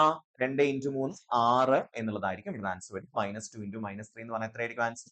6 ആയിരിക്കും ആൻസർ. പോസിറ്റീവ് 6 ആയിരിക്കും ആൻസർ. അതേപോലെ ഇതിന്റെ ആൻസറോ -15 divided by -5 രണ്ട് നെഗറ്റീവ് അല്ലേ? നെഗറ്റീവ് ഡിവൈഡഡ് ബൈ നെഗറ്റീവ് ആണെങ്കിൽ, നെഗറ്റീവ് ഇൻറ്റു നെഗറ്റീവ് ആണെങ്കിൽ ആൻസർ എന്തായിരിക്കും? പോസിറ്റീവ് ആയിരിക്കും. രണ്ട് ചിഹ്നങ്ങളും സെയിം ആണെങ്കിൽ ആൻസർ പോസിറ്റീവ് ആയിരിക്കും. ഗുണിക്കുമ്പോഴും ഹരിക്കുമ്പോഴും മാത്രം. അപ്പൊ -15 / എത്ര കിട്ടുക? 3 ആയിരിക്കും ആൻസർ. ഓക്കെ, അപ്പൊ ഇത് രണ്ടും എന്ത് നമ്പേഴ്സ് അല്ല? നെഗറ്റീവ് നമ്പേഴ്സ് അല്ല. അപ്പൊ പിന്നെ ബിയും ഡിയും ആണ് നമുക്ക് ഇനി നോക്കാം. അപ്പൊ ആദ്യത്തെ ക്വസ്റ്റ്യൻ ബി നോക്കാം. -8 + 11. രണ്ട് സംഖ്യകളെ കൂട്ടുകയും കുറയ്ക്കുകയും ചെയ്യുമ്പോൾ അല്ലെ, അതിൽ നെഗറ്റീവ് സംഖ്യകൾ തമ്മിൽ കൂട്ടുകയും കുറയ്ക്കുകയും ചെയ്യുമ്പോൾ, നെഗറ്റീവ് സംഖ്യയും പോസിറ്റീവ് സംഖ്യകളും തമ്മിൽ കൂട്ടുകയും കുറയ്ക്കുകയും ഒക്കെ ചെയ്യുമ്പോൾ നിങ്ങൾ നോക്കേണ്ടത് ഒരു സംഖ്യയുടെ ചിഹ്നം കിടക്കുന്നത് എവിടെയാണ് നമ്മൾ പഠിച്ചത്? ഫ്രണ്ടിലായിരിക്കും അല്ലെ. ഒരു സംഖ്യയുടെ ചിഹ്നം നെഗറ്റീവ് ആണെങ്കിൽ അപ്പൊ ആലോചിക്കാൻ ഞാൻ ആർക്കോ അത്രയും രൂപ കടം കൊടുക്കാനുണ്ടെന്ന് ആലോചിക്കാം. ഓക്കെ, ഒരു സംഖ്യയുടെ ചിഹ്നം പോസിറ്റീവ് ആണെങ്കിൽ അപ്പൊ ആലോചിക്കാം നമുക്ക് അത്രയും പൈസ കയ്യിലുണ്ട്. നമുക്കൊരു ജനറൽ ഫോം നമ്മൾ പറഞ്ഞു തരികയാണ്. കാരണം എന്തുകൊണ്ടാന്ന് വെച്ച് കഴിഞ്ഞാൽ നമ്മൾ ഇല്ലെങ്കിൽ ഇങ്ങനെ കുറെ മെത്തേഡുകൾ പഠിച്ചു വെക്കേണ്ടി വരും. ആദ്യം വലുതിന് ചെറുത് കുറച്ച് വലുതിന്റെ ചിഹ്നിട അങ്ങനെ പഠിക്കേണ്ടി വരും. പിന്നെ രണ്ട് നെഗറ്റീവ് സംഖ്യകൾ തമ്മിൽ കൂട്ടാൻ വരുന്ന സമയത്ത് നമ്മൾ എന്ത് ചെയ്യേണ്ടി വരും? രണ്ടും കൂട്ടിയിട്ട് നെഗറ്റീവ് ഇടുക, അങ്ങനെയൊക്കെ പഠിക്കേണ്ടി വരും. അപ്പൊ അതിനേക്കാൾ പേര് കൂട്ടലും കുറയ്ക്കലും വരുന്ന സമയത്ത് നിങ്ങൾ ഇത്ര മാത്രം ആലോചിക്കുക, നെഗറ്റീവ് ആണ് കാണുന്നെങ്കിൽ അവിടെ ഞാൻ അത്രയും രൂപ ആർക്കോ കടം കൊടുക്കാനുണ്ട്. പോസിറ്റീവ് ആണ് കാണുന്നെങ്കിൽ ഇത്രയും രൂപ എന്റെ കയ്യിലുണ്ട്. അപ്പൊ ഇവിടെ 8 രൂപ ഞാൻ എന്താ ചെയ്യാനുള്ള കൊടുക്കാനുണ്ട് ഒരാൾക്ക് അല്ലെ. 11 രൂപ പ്ലസ് ആയതുകൊണ്ട് എന്റെ കയ്യിലുണ്ട്. 8 രൂപ നെഗറ്റീവ് ആയതുകൊണ്ട് ആർക്കോ കൊടുക്കാനുണ്ട്, 11 രൂപ എന്റെ കയ്യിലുണ്ട്. അപ്പൊ ഇനി ആ ട്രാൻസാക്ഷൻ ആലോചിച്ച് നോക്കിയേ. 11 രൂപ ഞാൻ കയ്യിലുടഞ്ഞ് 8 രൂപ കടം കൊടുക്കാനുള്ള ആൾക്ക് കൊണ്ട് കൊടുക്കുന്നു. ഓക്കെ, ബാക്കി എത്ര രൂപ ഉണ്ടാവും? 3 രൂപ ഉണ്ടാവും. അതെന്റെ കയ്യിലല്ലേ ബാക്കി ഉണ്ടാവുക അല്ലെ. 11 8 രൂപ കൊടുത്താലും 3 രൂപ എന്റെ കയ്യിൽ ബാക്കി ഉണ്ടാവും. സോ 3 രൂപ എന്റെ കയ്യിൽ ബാക്കി ഉണ്ടെങ്കിൽ ഇതിനെ +3 എന്ന് എഴുതാം. ഓക്കെ, +3 മീൻസ് പ്ലസിന്റെ ആവശ്യമില്ല 3 അല്ലെ. അപ്പൊ അവിടുത്തെ ആൻസർ എന്താണ്? പോസിറ്റീവ് ആണ്. അപ്പൊ നമുക്ക് ഓട്ടോമാറ്റിക്കലി അറിയാം ഇനി ഡി ആയിരിക്കും ആൻസർ എന്നുള്ള അറിയാം. എന്നാലും നമുക്കൊന്ന് ചെയ്തു നോക്കാം. 9ന്റെ ചിഹ്നം ഏതാ? പ്ലസ് ആണ് അല്ലെ. അപ്പൊ 9 രൂപ എന്റെ കയ്യിലുണ്ട്. 12 രൂപ ഞാൻ ആർക്കോ കൊടുക്കാനുണ്ട്. 9 രൂപ എന്റെ കയ്യിലുണ്ട്, 12 രൂപ ഞാൻ ആർക്കോ കൊടുക്കാനുണ്ട്. അപ്പൊ നിങ്ങൾ ഒന്ന് ആലോചിച്ച് നോക്കിയേ, എന്റെ കയ്യിലുള്ള 9 രൂപ കൊണ്ട് കൊടുത്താലും എന്റെ കടം തീരുവോ? ഇല്ല. 12 രൂപ കൊടുക്കാനുള്ള ഒരാൾക്ക് 9 രൂപ കൊടുത്തു. പക്ഷെ ഇനിയും ഞാൻ എത്ര രൂപ കൊടുക്കാനുണ്ട്? 3 രൂപ കടം കൊടുക്കാനുണ്ട്. സോ 3 രൂപ കടമായത് കൊണ്ട് -3. ഓക്കെ, അപ്പൊ ഏതാണ് ഇവിടുത്തെ നെഗറ്റീവ് നമ്പർ? 9 - 12 ആയിരിക്കും നെഗറ്റീവ്. ഓക്കെ, അപ്പൊ ഇതിന്റെ ആൻസർ എത്രയായിരിക്കും? -5 - 2 എത്രയായിരിക്കും ഇതിന്റെ ആൻസർ? 5 രൂപ കയ്യിലുണ്ട്. കയ്യിലുണ്ടോ? അല്ല, കടം കൊടുക്കാൻ 2 രൂപയും കടം കൊടുക്കാണ്ട്. രണ്ടും നെഗറ്റീവ് ആണല്ലോ. അപ്പൊ ഞാൻ മൊത്തം എത്ര രൂപ കടക്കാരെന്ന് ആലോചിച്ച് നോക്കിയേ. ഒരാൾക്ക് 5 രൂപ കൊടുക്കാണ്ട്, വേറൊരാൾക്ക് 2 രൂപ കൊടുക്കാണ്ട്, ടോട്ടൽ ഞാൻ 7 രൂപ കൊടുക്കാനുണ്ട്. സോ -7. ക്ലിയർ ആണല്ലോ. അപ്പൊ എത്രയായിരിക്കും? -8 -4 എന്നുള്ളതൊന്ന് കമന്റ് ചെയ്യാവോ? -8 -4ന്റെ ആൻസർ എത്രയായിരിക്കും എന്നുള്ളതൊന്ന് കമന്റ് ചെയ്യണേ. -8 -4. ഓക്കെ, അടുത്ത ക്വസ്റ്റ്യൻ. അടുത്ത ക്വസ്റ്റ്യൻ നമ്മുടെ വീണ്ടും ഇതൊന്ന് ക്ലിയർ ആക്കാൻ വേണ്ടിയിട്ടുള്ള ഒരു സംഭവത്തിലേക്കാണ് വന്നിരിക്കുന്നത്. +15 -25 +12 എന്നൊക്കെയാണ് പറഞ്ഞേക്കുന്നത് അല്ലേ. സോ ഏറ്റവും ആദ്യം മനസ്സിലാക്കേണ്ട കേസ് ഇങ്ങനെ +15 എന്ന് വരികയാണെങ്കിൽ അതിനെ പ്ലസ് എന്ന് എഴുതേണ്ട ആവശ്യമില്ല, വെറും 15 നമ്മളൊന്ന് കൺഫ്യൂസ് ചെയ്യാൻ വേണ്ടിയിട്ട് തന്നിരിക്കുന്നത്. പിന്നെ നമുക്കറിയാം രണ്ട് നെഗറ്റീവുകൾ ഇങ്ങനെ അടുപ്പിച്ചു വരികയാണെങ്കിൽ, രണ്ട് ചിഹ്നങ്ങൾ ഇങ്ങനെ അടുപ്പിച്ചു വരികയാണെങ്കിൽ നിങ്ങൾ ജസ്റ്റ് ഗുണിക്കുന്ന പോലെ ആലോചിക്കുക. അതായത് നെഗറ്റീവ് സംഖ്യകളല്ല, നെഗറ്റീവ് ഗുണിക്കുന്ന പോലെ ആലോചിക്കാം. ഓക്കെ, 15 × 25 അല്ല ഞാൻ പറഞ്ഞത്. നെഗറ്റീവ് ഗുണിക്കുന്ന പോലെ ആയിരിക്കാം. നെഗറ്റീവ് ഗുണിച്ച് കഴിഞ്ഞാൽ നമുക്ക് എന്താ ആൻസർ കിട്ടാം? പോസിറ്റീവ് അല്ലേ കിട്ടാം. അപ്പൊ നെഗറ്റീവ് ഒന്നിച്ച് വന്നാൽ ഇങ്ങനെ രണ്ട് ചിഹ്നങ്ങളുടെ ഇടയിൽ, അതായത് വേറെ സംഖ്യകളൊന്നും അതിനിടയിൽ വരുന്നില്ല, രണ്ടും ഒന്നിച്ച് ഇങ്ങനെ അടുപ്പിച്ച് വരികയാണെങ്കിൽ അതെന്താവും? പ്ലസ് ആവും. ഓക്കെ, പ്ലസും മൈനസും വരികയാണെങ്കിലോ? പ്ലസും മൈനസും വരികയാണെങ്കിൽ അത് മൈനസ് ആവും. മൈനസും പ്ലസും വരികയാണെങ്കിലും അത് മൈനസ് ആവും. പിന്നെ പ്ലസും ആണ് അടുപ്പിച്ച് വരുന്നതെങ്കിൽ അതെന്താവും? പ്ലസ് ആവും. അതായത് നമ്മൾ സാധാരണ അവിടെ ഗുണിക്കുമ്പോൾ രണ്ട് ചിഹ്നങ്ങളെ തമ്മിൽ ഗുണിക്കുമ്പോൾ എന്താണ് ചെയ്യാം എന്ന് ആലോചിച്ചാൽ മാത്രം മതി. അപ്പൊ ഇവിടുത്തെ കേസിൽ എന്താ വരിക? +15 എന്നുള്ളതിനെ 15 എന്ന് എഴുതി അല്ലെ. പിന്നെ ഈ മൈനസും അടുപ്പിച്ച് വന്നത് കൊണ്ട് അതെന്തായി മാറി? പ്ലസ് ആയി മാറി. ഓക്കെ, പിന്നെ 25 അതേപോലെ എഴുതി. പുറത്ത് +12 ഉണ്ട്, അത് നമ്മൾ അതേപോലെ എഴുതി. ഡിവൈഡഡ് ബൈ -26 ആണല്ലോ. ഇനി നമുക്ക് എന്ത് ചെയ്യാം? മോളത്തെ സ്ഥാനം, അതായത് ന്യൂമറേറ്റേഴ്സ് നമുക്ക് ആദ്യം കൂട്ടാം. 15ഉം 25ഉം എത്ര ഇടാം? 40 അല്ലേ. 15 25ഉം കൂട്ടിയാൽ 40 ആണ് കിട്ടാം. 40ഉം 12ഉം കൂട്ടി എത്ര കിട്ടാം? 52 എന്ന് കിട്ടും. 52 ഡിവൈഡഡ് -26 എത്രയായിരിക്കും ആൻസർ? 52 ഡിവൈഡഡ് ബൈ -26 നമുക്കറിയാം. സംഖ്യകളെ ഹരിക്കുമ്പോൾ ഏതെങ്കിലും ഒരു ചിഹ്നം ഡിഫറന്റ് ആണെങ്കിൽ ആൻസർ എന്തായിരിക്കും? മൈനസ് ആയിരിക്കും, രണ്ട് സംഖ്യകളെ ഹരിക്കുമ്പോൾ അല്ലെ. ഇനി 52 ഡിവൈഡ് ബൈ 26. 52 ഡിവൈഡ് ബൈ 26 നമുക്കറിയാം 26ന്റെ ഇരട്ടിയാണ് 52. സോ 52 ഡിവൈഡ് ബൈ 26 എന്ന് പറഞ്ഞാൽ എത്രയാണ്? 2 ആയിരിക്കും. So the answer is -2. Clear ആണല്ലോ. അടുത്ത ക്വസ്റ്റ്യനിലേക്ക് പോകുമ്പോൾ if at means addition, percentage means multiplication, dollar means division and hash means subtraction അല്ലെ. then find the value of the following expression. ഇത് നമുക്ക് എക്സാമിന് ചിലപ്പോൾ ഡയറക്റ്റ് ആയിട്ട് ചോദിക്കാൻ സാധ്യതയുള്ള ചോദ്യമാണ്. ഒന്ന് രണ്ടല്ല, കുറച്ചധികം ക്വസ്റ്റ്യൻ പേപ്പറിൽ നമ്മൾ ഈ ക്വസ്റ്റ്യൻസ് ഇങ്ങനത്തെ ടൈപ്പ് ഓഫ് ക്വസ്റ്റ്യൻസ് കണ്ടിട്ടുണ്ട്. അതായത് ശരിക്കും പറഞ്ഞാൽ ഇത് ഇവിടെ നിങ്ങളുടെ റീസണിങ് എബിലിറ്റി ചെക്ക് ചെയ്യും, ഒപ്പം തന്നെ മാത്തമാറ്റിക്കൽ എബിലിറ്റി ചെക്ക് ചെയ്യും കൂടെയാണ് ചെയ്യുന്നത്. അതായത് നിങ്ങൾക്ക് ബോട്ട് മാസിനെ കുറിച്ച് അറിയാമോ എന്ന് ചെക്ക് ചെയ്യുന്നത് രണ്ടാമതാണ്. അതിനു മുമ്പ് നിങ്ങൾക്ക് ഈ പറഞ്ഞ പോലെ ഈ അറ്റ് മീൻസ് അഡീഷൻ എന്ന് പറഞ്ഞു കഴിഞ്ഞാൽ അറ്റിന് ഉള്ള സ്ഥാനത്ത് നമ്മൾ എന്തിട്ട് കൊടുക്കണം, പ്ലസ് ഇട്ട് കൊടുക്കണം. അങ്ങനെയുള്ള ഒരു കൺസെപ്റ്റ് നിങ്ങൾക്ക് അറിയാമോ, അത് ചെയ്യാൻ അറിയാമോ, ഓക്കെ, ലോജിക്കലി നിങ്ങൾക്ക് തിങ്ക് ചെയ്യാനുള്ള കഴിവുണ്ടോ എന്ന് കൂടി ചെക്ക് ചെയ്യാൻ വേണ്ടിയിട്ടുള്ള ഒരു ചോദ്യമാണ് ഇത്, അല്ലെ? അപ്പൊ ഇവിടെ എന്താ ചെയ്യേണ്ടത്? 23 അറ്റ് $105.15#6#29 എന്നാണ് പറഞ്ഞേക്കണം, അല്ലെ? നമ്മൾ ഓരോന്നിനും എന്തൊക്കെ ഇട്ട് കൊടുക്കണം അതൊക്കെ നമ്മൾ ഇട്ട് കൊടുക്കുക. അതാണ് ഏറ്റവും ആദ്യം ചെയ്യേണ്ട പരിപാടി. 23 അറ്റ്, അല്ലെ? അറ്റ് എന്ന് പറഞ്ഞാൽ എന്താണ്? അഡീഷൻ ആയിരുന്നു. So 23 plus 105. Dollar means division ആയിരുന്നു. അപ്പോൾ 105 ഡിവൈഡഡ് ബൈ 15. പിന്നെ പെർസെന്റേജ് മീൻസ് എന്തായിരുന്നു? പെർസെന്റേജ് മീൻസ് മൾട്ടിപ്ലിക്കേഷൻ ആയിരുന്നു. അപ്പൊ പെർസെന്റേജിന് പകരം മൾട്ടിപ്ലിക്കേഷൻ എടുത്തു 6. ഹാഷ് മീൻസ് ഹാഷ് എന്താണ്? സബ്ട്രാക്ഷൻ ആണ്. അപ്പൊ -29 എന്ന് ഇട്ട് കൊടുത്തു. ഓക്കെ, ഇനി നമ്മൾ ചെയ്യേണ്ട പരിപാടി എന്താ? ഇവിടെ ഏറ്റവും ആദ്യം നമ്മൾ ചെയ്യേണ്ട പരിപാടി എന്താ? പ്ലസ് ഉണ്ട്, ഡിവിഷൻ ഉണ്ട്, ഇൻറ്റു ഉണ്ട്, മൈനസ് ഉണ്ട്. അപ്പൊ ഏതാണ് ആദ്യം ചെയ്യേണ്ടത്? നമ്മുടെ ബോട്ട് മാസ് അനുസരിച്ച് നമ്മൾ ഏത് ചെയ്യണം? ഡിവിഷൻ ചെയ്യണം, അല്ലെ? അപ്പൊ ബ്രാക്കറ്റിൽ ഓഫിൽ ഡിവിഷൻ ആണ് ചെയ്യേണ്ടത്. അപ്പൊ 23 പ്ലസ് 105/15. 105/15 എത്രയാ? 105 15ൽ എത്ര പ്രാവശ്യം പോകുന്നു നമ്മൾ എങ്ങനെയാ നോക്കാം? 15 × 6 90 ആണ്. 105/15 എന്ന് പറഞ്ഞാൽ അപ്പൊ 7 ആയിരിക്കും. അപ്പൊ 7 × 6 -29 എന്ന് കിട്ടി. ഇനി നമ്മൾ അടുത്ത പരിപാടി എന്താ? ഇൻറ്റു ചെയ്യണം, അല്ലെ? 23 പ്ലസ് 7 × 6 എത്രയാ? 42 -29. ഓക്കെ, സോ ഇപ്പൊ ഇവിടെ എന്തായിരിക്കും ആൻസർ? 23 പ്ലസ് 42 -29 എത്രയായിരിക്കും ആൻസർ എന്നൊന്ന് ആലോചിച്ച് നോക്കി. 23 -29 എന്ന് പറയുമ്പോൾ -6 വരും. അപ്പൊ 42 - 6 എന്ന് പറയുമ്പോൾ എത്രയായിരിക്കും കിട്ടുക? 36. അല്ലെങ്കിൽ പിന്നെ 23 42 കൂട്ടിയിട്ട് അതിനോടൊപ്പം -29 കുറച്ചാലും മതി, അല്ലെ? 23 42 എങ്ങനെ കൂട്ടും എളുപ്പത്തില്? 23 പ്ലസ് 42 എഴുതി കൂട്ടാനൊന്നും നമ്മൾ നിൽക്കരുത്. 23 പ്ലസ് 40 കൂട്ടാതെ 23 പ്ലസ് 40 എന്ന് പറയുമ്പോൾ എത്ര കിട്ടാം? 63 എന്ന് കിട്ടും, അല്ലെ? 23 പ്ലസ് 40 എന്ന് പറയുമ്പോൾ 63 എന്ന് കിട്ടും. എത്രയാ? 65. അപ്പൊ 65 -29 എന്ന് പറയുമ്പോഴോ ഒന്നുകിൽ 65 - 30 ചെയ്യാം. ഓക്കെ, അപ്പൊ നമ്മൾ 29 കുറയ്ക്കാൻ പാടില്ലായിരുന്നു, 30 കുറയ്ക്കാൻ മീൻസ് അതിനോടൊപ്പം ഒന്നുകൂടെ കൂട്ടി കൊടുത്താൽ മതി. അപ്പൊ 65 - 30 ചെയ്യുമ്പോൾ എത്ര കിട്ടും? 35 കിട്ടും. പക്ഷെ നമുക്ക് 29 കുറയ്ക്കേണ്ട ആവശ്യമുണ്ടായിരുന്നുള്ളൂ, നമ്മൾ ഒന്ന് കൂട്ടി കുറയ്ക്കുക ചെയ്തത്. അപ്പൊ ആ ഒന്ന് അവിടെ കൂട്ടി കൊടുക്കണം, അല്ലെ? അതായത് ഒന്നുകൂടി നമ്മൾ കുറച്ചിട്ടുണ്ടായിരുന്നു, ആ ഒന്ന് അവിടെ കൂട്ടി കൊടുക്കുക. അപ്പൊ എത്ര വരാ? 36 is the answer. അല്ലെങ്കിൽ 65 - 20 ചെയ്യാം. അപ്പൊ എത്ര കിട്ടും? 45 കിട്ടും. മൈനസ് ഒരു 9 കിട്ടും ചെയ്യാം. അപ്പൊ എത്ര കിട്ടും? 36 കിട്ടും. അപ്പൊ നമ്മൾ എളുപ്പത്തിൽ കൂട്ടാനും കുറയ്ക്കാനും ഒക്കെ ഉള്ള കാര്യങ്ങൾ നമ്മൾ പഠിക്കണം. മനക്കണക്കായി അത് ചെയ്യാൻ കൂടെ പഠിക്കണം, അല്ലെ? ഇവിടുത്തെ ആൻസർ എത്രയായിരിക്കും? 36 is the answer here, അല്ലെ? 36 ആയിരിക്കും ഇവിടുത്തെ ആൻസർ. ഓക്കെ ആണല്ലോ? അടുത്ത ക്വസ്റ്റിലേക്ക് പോകുമ്പോ എന്തായിരുന്നു? നമ്മുടെ ഇതുമായിട്ട് ബന്ധപ്പെട്ടുള്ള ചോദ്യമായിരുന്നു, അല്ലെ? ഭിന്നസംഖ്യയായിട്ട് ബന്ധപ്പെട്ടുള്ള ചോദ്യമായിരുന്നു. സോ നമുക്കറിയാം ഭിന്നസംഖ്യകളെ കൂട്ടാനും കുറയ്ക്കാനും ചെയ്യുമ്പോൾ, അല്ലെ, കൂട്ടലും കുറയ്ക്കലും ചെയ്യുമ്പോൾ നമ്മൾ ഏറ്റവും ആദ്യം നോക്കേണ്ടത് എന്താ? ഡിനോമിനേറ്റർ സെയിം ആണോ നോക്കണം, അല്ലെ? ഇവിടുത്തെ ഡിനോമിനേറ്റർ സെയിം ആണോ? ഡിനോമിനേറ്റർ മീൻസ് ഒരു ഭിന്നസംഖ്യയുടെ താഴെ എഴുതുന്ന സ്ഥാനത്തെയാണ് ഡിനോമിനേറ്റർ എന്ന് വിളിക്കാം, മുകളിൽ എഴുതുന്ന സ്ഥാനത്തെയാണ് ന്യൂമറേറ്റർ എന്ന് വിളിക്കാം, അല്ലെ? ഇപ്പൊ A/B എന്നുള്ള കേസ് ആണെങ്കിൽ A മുകളിൽ എഴുതിയിരിക്കുന്നു, ഇതാണ് ന്യൂമറേറ്റർ, അല്ലെ? എനെയാണ് നമ്മൾ ന്യൂമറേറ്റർ എന്ന് വിളിക്കുക, ആൻഡ് ബിനെയാണ് നമ്മൾ എന്തെന്ന് വിളിക്കുക? ഡിനോമിനേറ്റർ എന്ന് വിളിക്കുക, അല്ലെ? താഴെ എഴുതുന്ന സ്ഥാനത്തെയാണ് നമ്മൾ ഡിനോമിനേറ്റർ എന്ന് വിളിക്കുക. ഇത് നമുക്ക് ന്യൂമറേറ്ററും ഡിനോമിനേറ്ററും അറിയാം. കേസിൽ നമ്മൾ ഏറ്റവും ആദ്യം നോക്കേണ്ടത് എന്താണ്? ഡിനോമിനേറ്റർ സെയിം ആണോ നോക്കുക. കേസിൽ ഡിനോമിനേറ്റർ സെയിം ആണോ? അല്ല, അല്ലെ? ഡിനോമിനേറ്റർ സെയിം അല്ലല്ലോ, 5ഉം 3ഉം ആണ്. ഡിനോമിനേറ്റർ സെയിം ആണെങ്കിൽ എന്താ ചെയ്യേണ്ട പരിപാടി?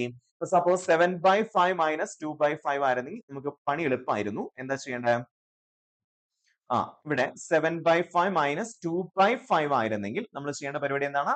ജസ്റ്റ് ഡിനോമിനേറ്റർ സെയിം ആണെങ്കിൽ നമ്മൾ ആ 5 തന്നെ ഡിനോമിനേറ്റർ ആയിട്ട് എഴുതാം, നമ്മുടെ ആൻസറിന്റെ ഡിനോമിനേറ്റർ ആയിട്ട് എഴുതാം. എന്നിട്ട് നമ്മൾ എന്ത് ചെയ്യാം? മുകളിലെ സ്ഥാനങ്ങൾ കുറയ്ക്കാനാ പറഞ്ഞെങ്കിൽ കുറയ്ക്കാം, കൂട്ടാനാ പറഞ്ഞെങ്കിൽ കൂട്ടാം. അത് ഇവിടെ മൈനസ് അല്ലേ പറഞ്ഞേക്കണ? അപ്പൊ ന്യൂമറേറ്റേഴ്സിനെ തമ്മിൽ അവിടെ കുറച്ച് വെക്കാം. ഇപ്പൊ ഇവിടെ 7/5 പ്ലസ് 2/5 ആയിരുന്നെങ്കിൽ എന്ത് ചെയ്യാം? 7 + 2 എന്ന് മുകളിൽ എഴുതാം. അത്രയോട് പണി. ഓക്കെ, അപ്പൊ 7 - 2 എത്ര കിട്ടാ? 5 അല്ലേ? 5/5 എന്ന് പറയുമ്പോൾ എത്ര ആൻസർ കിട്ടും?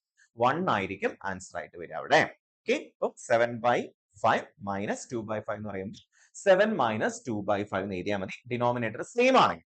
പക്ഷെ ഇവിടെ ഡിനോമിനേറ്റർ സെയിം ആണോ? അല്ല, അല്ലെ?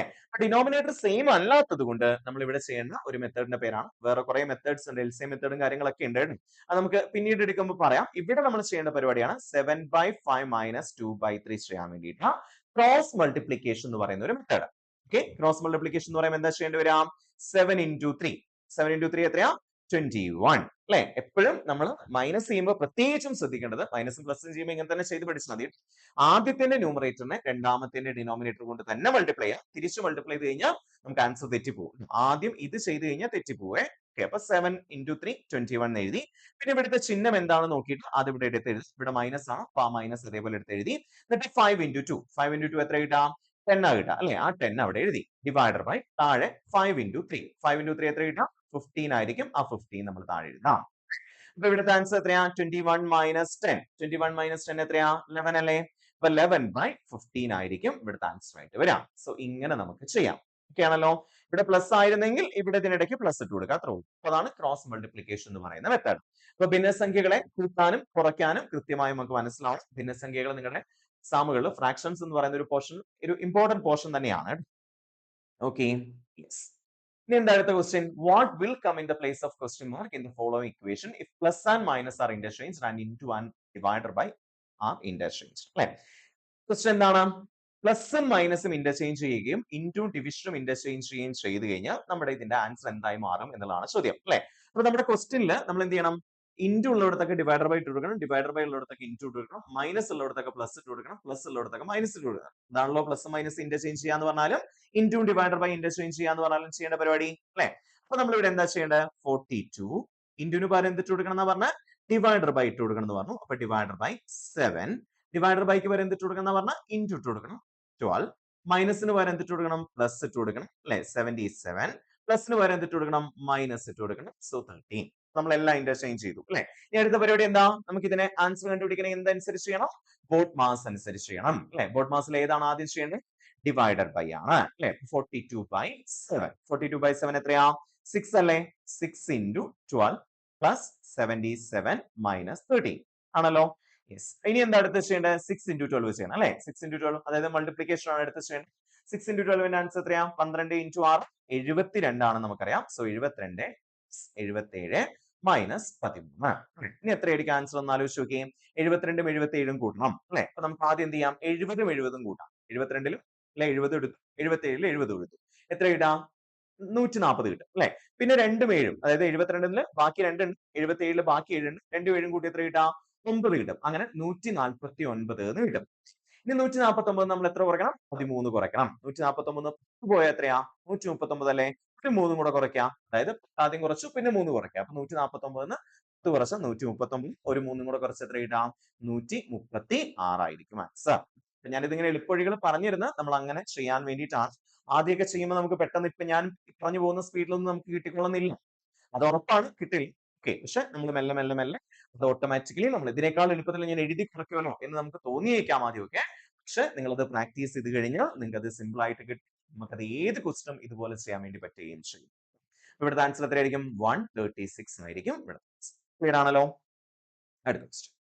ഇതിലെ സ്മോളസ്റ്റ് ഫ്രാക്ഷൻ കണ്ടുപിടിക്കണം എന്നുള്ളതാണ് അടുത്ത ചോദ്യം വന്നിരിക്കുന്നത്. അല്ലെ, ഇതിൽ ഏറ്റവും ചെറിയ ഫ്രാക്ഷൻ ഏതാണ്, ഏറ്റവും ചെറിയ ഭിന്നസംഖ്യ ഏതാണെന്ന് കണ്ടുപിടിക്കണം.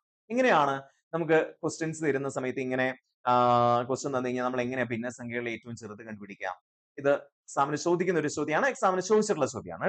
അപ്പൊ 1/2 2/5 അതുപോലെ തന്നെ 3/7 5/6 4/9 ഇതിൽ ഏറ്റവും ചെറിയ ഫ്രാക്ഷൻ ഏതാണെന്ന് കണ്ടുപിടിക്കാൻ നിങ്ങൾ ഏറ്റവും ആദ്യം ചെയ്യേണ്ട പരിപാടി എന്താണെന്ന് വെച്ചാൽ ഇതിൽ ആദ്യത്തെ 2 ഭിന്നസംഖ്യകൾ എടുക്കുക. എന്ന് വെച്ചാൽ 1/2 2/5 എടുക്കാം. ഇതിൽ ഏതാണ് ചെറുത് എന്ന് കണ്ടുപിടിക്കാൻ വേണ്ടിയിട്ടുള്ള ഒരു എളുപ്പവഴിയാണ് ഞാൻ പറയുന്നത്.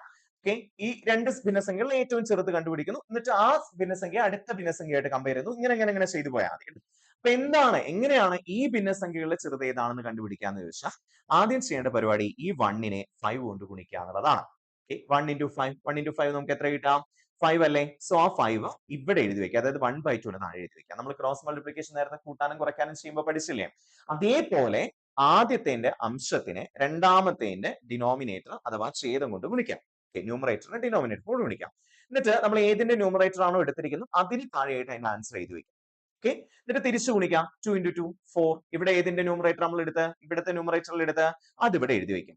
എന്നിട്ട് നമ്മൾ ആലോചിക്കാം 5 ആണോ 4 ആണോ ചെറുത്? 5 ആണോ 4 ആണോ ചെറുത്? 4 അല്ലേ ചെറുത്? അല്ലെ, 4 ആണ് ചെറുതെങ്കിൽ ഇവിടുത്തെ 2/5 ആയിരിക്കും ഇവിടുത്തെ ചെറിയ ഭിന്നസംഖ്യ. ഓക്കെ, 1/2ലെയും 2/5ലെയും ചെറുത് ഏതായിരിക്കും? 2/5 ആയിരിക്കും. വലുതാണ് ചോദ്യമെങ്കിൽ 1/2 ആയിരിക്കും. ഓക്കെ, അപ്പൊ നമുക്ക് ഏതിനെ ഒഴിവാക്കാം? 1/2 അല്ല, ഇതിലെ ഏറ്റവും ചെറിയ ഭിന്നസംഖ്യ നമുക്ക് ഉറപ്പായി, കാരണം 2/5 ആണ് 1/2നേക്കാൾ ചെറുത്. അല്ലെ, അപ്പൊ നമുക്ക് ഇനി 2/5ഉം 3/7ഉം തമ്മിലൊന്ന് കമ്പയർ ചെയ്ത് നോക്കാം. ഓക്കെ 2/5 ഉം 3/7 തന്നിരിക്കുന്നതിൽ ചെറുതെടുത്തിട്ട് നമ്മൾ രണ്ടെണ്ണം എടുത്തിട്ട് അതിൽ ചെറുതെടുത്തിട്ട് അടുത്തുമായിട്ട് കമ്പയർ ചെയ്യാണ് കേട്ടോ. അപ്പൊ ഇതേപോലെ തന്നെ 2 into 7 എത്ര ഇടാ 14 and 5 into 3 15 അല്ലെ. സോ നമ്മൾ ഏതിനെയാണോ ന്യൂമറേറ്റർ എടുക്കുന്നത് അതിന് താഴെ എഴുതി വെക്കാം കേട്ടോ. 2 into 7 2 ആയിരുന്നു ന്യൂമറേറ്റർ, അതിന് താഴെ 14 എഴുതി വെച്ചു. 5 into 3 15, അവിടെ 3 ആയിരുന്നു ന്യൂമറേറ്റർ, അത് താഴെ എഴുതി വെച്ചു. 14 ആണോ 15 ആണോ ചെറുത്? 14 അല്ലേ? അല്ലേ? 3/7 അല്ല എന്ന് നമുക്ക് ഉറപ്പായി. 2/5 തന്നെയാണ് ഈ രണ്ട് ഭിന്നസംഖ്യകളിൽ ചെറുത്.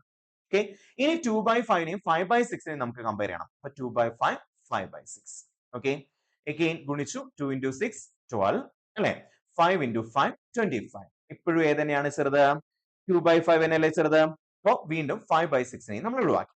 ഓക്കെ, അടുത്തിന് എന്താ ചെയ്യേണ്ടത്? വീണ്ടും 2/5നെയും 4/9നെയും തമ്മിൽ നമ്മൾ കമ്പയർ ചെയ്യാൻ പോവാണ്. 2/5 4/9.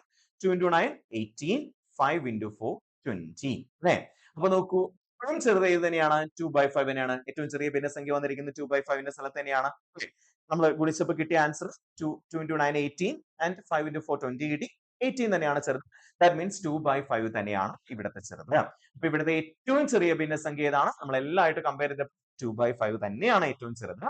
സോ അപ്പൊ ദ ആൻസർ ഈസ് 2. ഓക്കെ, അപ്പൊ നമ്മൾ 2/5 ഉം 3/7 കമ്പയർ ചെയ്തപ്പോൾ നമുക്ക് 3/7 ആണ് ചെറുതെന്ന് കിട്ടിയിരുന്നെങ്കിൽ പിന്നെ നമ്മൾ 2/5നെ വെച്ച് എല്ലാം അടുത്തതിനെ കമ്പയർ ചെയ്യാം. 3/7 ഉം 5/6 ഉം വെച്ചായിരുന്നു കമ്പയർ ചെയ്യുന്നത് കേട്ടോ. ഇവിടെ നമ്മൾ എല്ലാം ചെയ്തിട്ട് 2/5 കിട്ടിയോണ്ട് നമുക്ക് ഏറ്റവും ചെറുത് ഏതാണ്? 2/5 ആണ് ഏറ്റവും ചെറിയ ഭിന്നസംഖ്യ എന്ന് കിട്ടി. ക്ലിയർ ആണല്ലോ? അപ്പൊ എങ്ങനെയാണ് ചെറിയ ഭിന്നസംഖ്യ കണ്ടുപിടിക്കാനുള്ളത്? വലുതാണ് ചോദ്യമെങ്കിൽ ഇതിലെ വലുത് എടുത്ത് കമ്പയർ ചെയ്ത് പോവാം. അപ്പൊ 1/2 2/5ലും 1/2 ആയിരുന്നു വലുത്. നമ്മൾ 1/2നെ വെച്ച് 3/7നെ കമ്പയർ ചെയ്യുമായിരുന്നു ഇതേപോലെ. എന്നിട്ട് അതിൽ കിട്ടുന്ന വലിയ ഭിന്നസംഖ്യ എടുത്തിട്ട് അടുത്തതിനെ കമ്പയർ ചെയ്യുമായിരുന്നു. അങ്ങനെയാണ് നമ്മൾ വലുത് കണ്ടുപിടിക്കുക. ക്ലിയർ ആണല്ലോ? അപ്പൊ ചെറിയ ഭിന്നസംഖ്യയും വലിയ ഭിന്നസംഖ്യയും കണ്ടുപിടിക്കാനുള്ള മെത്തേഡ് ക്ലിയർ ആണോ? യെസ്. അപ്പോ ഇത്രയുമായിരുന്നു നമ്മുടെ ചോദ്യങ്ങൾ ഉണ്ടായിരുന്നത് അല്ലെ. ഈ ചോദ്യങ്ങളെല്ലാം നിങ്ങൾക്ക് ആൻസർ കിട്ടിയ ചോദ്യങ്ങൾ തന്നെയായിരിക്കും ഞാൻ വിചാരിക്കുന്നു. സോ വളരെ സിമ്പിൾ ആയിട്ട് നമുക്ക് ഇതിന്റെ ആൻസേഴ്സ് ഒക്കെ കണ്ടുപിടിക്കാൻ വേണ്ടി പറ്റും. സോ കൺസെപ്റ്റ് ആണ് മാത്സിലെ ഏറ്റവും ഇമ്പോർട്ടന്റ് ആയിട്ടുള്ള കാര്യം. അത് കൃത്യമായി പഠിച്ചു വെക്കാൻ നമുക്ക് സാധിച്ചാൽ നമുക്ക് മാത്സ് എളുപ്പമായിരിക്കും. അപ്പൊ അത്രേ ഉള്ളൂ. അപ്പൊ നമുക്ക് അടുത്ത വീഡിയോയിൽ അടുത്ത ആഴ്ചത്തെ ടെസ്റ്റ് പേപ്പറുമായിട്ട് കണ്ടുമുട്ടാം. അപ്പൊ അതുവരേക്കും താങ്ക് യു വെരി മച്ച്.